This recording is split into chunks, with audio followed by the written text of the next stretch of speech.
DElEd प्रशिक्षु 2019 second semester का इस यूट्यूब चैनल पर हार्दिक स्वागत है। जैसा कि हम पिछली कक्षाओं में पढ़ चुके हैं, अब हम इतिहास पे चर्चा करेंगे। इतिहास में इसके पहले आपको पढ़ाया जा चुका है। उसके आगे के टॉपिक को हम देखेंगे।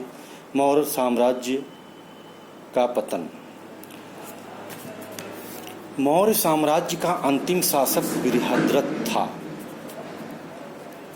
वंशानुगत साम्राज्य तभी तक बना रहता है जब तक योग्य शासकों का अभाव रहता है। अशोक के दुर्बल उत्तराधिकारी के कारण दूरस्थ प्रांत स्वतंत्र होने लगे थे। देश में विदेशी आक्रमण होने लगे। धीरे धीरे साम्राज्य की शक्ति कमजोर होने लगी। पुष्यमित्र शुंग, जो मौर्य साम्राज्य में सेनापति था, उसने मौर्य साम्राज्य पर कब्जा कर लिया। इस प्रकार मौर्य साम्राज्य का पतन हो गया।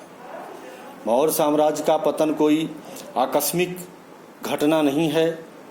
मौर्य साम्राज्य के पतन के निम्नलिखित कारण हैं। पारिवारिक षड्यंत्र। बहु विवाह प्रथा के कारण मौर्य लोग आपस में षड्यंत्र रचने लगे थे। प्रत्येक राजकुमार अपने राज्य को बढ़ाकर सत्ता हथियाना चाहता था। मौर्य राज्य परिवार के सभी राजकुमारों ने अशोक के उदाहरणों का अनुसरण किया। अयोग्य उत्तराधिकारी।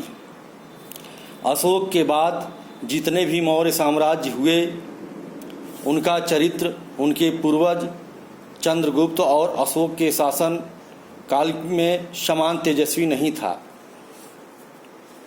राज्य की सुविधाओं ने उन्हें दुर्बल चरित्र, विलासी और आनंदमय जीवन व्यतीत करने वाला बना दिया था। अशोक के विशाल साम्राज्य का अधिभार उन कंधों पर जा पड़ा जो उसे उठाने में योग्य नहीं थे। अतः मौर्य साम्राज्य का पतन का कारण बना। अशोक की शांतिवादी नीति। अशोक की शांतिवादी नीति ने सेना को दुर्बल बना दिया। सैनिक संगठन कमजोर हो गया और सेना को युद्ध का अभ्यास न रहा। अतः साम्राज्य में होने वाले विद्रोहों का वह दमन करने में सफल नहीं रहे। प्रशासकीय कार्यों में शिथिलता। अशोक द्वारा बौद्ध धर्म अपना लेने के कारण सभी अधिकारी राजकाज छोड़कर धर्म प्रचार के कार्य में जुट गए थे, जिससे प्रशासकीय कार्यों में शिथिलता आ गई, जो कि मौर्य साम्राज्य के पतन का कारण बना। धार्मिक कारण। मौर्य साम्राज्य के पतन का मुख्य कारण अशोक की धार्मिक नीति भी थी। अशोक के धार्मिक प्रचार के कारण भारत को मानवता और विश्व बंधुत्व तो मिला, परंतु राष्ट्रीयता और राजनीतिक स्थिरता की नींव खिसक गई। आर्थिक कारण। मौर्य साम्राज्य के पतन का आर्थिक कारण उनकी आर्थिक नीतियों के कारण हुआ। मुक्त हस्त के व्यय करने एवं दान देने के कारण राजकोष खाली होने लगा।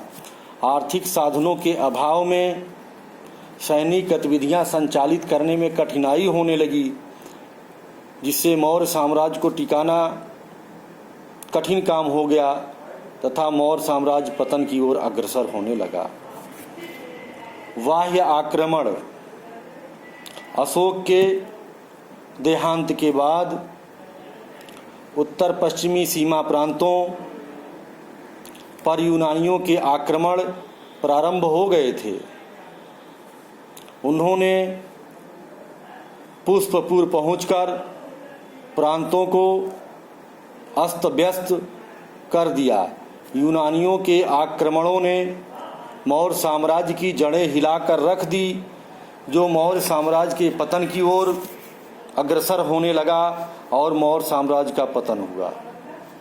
मौर्य विरोधी जनमानस अशोक ने सार्वभौमिकता, अंतर्राष्ट्रीयता और मानवतावादिता ने के आवेश में आकर राष्ट्रीय धर्म की भावना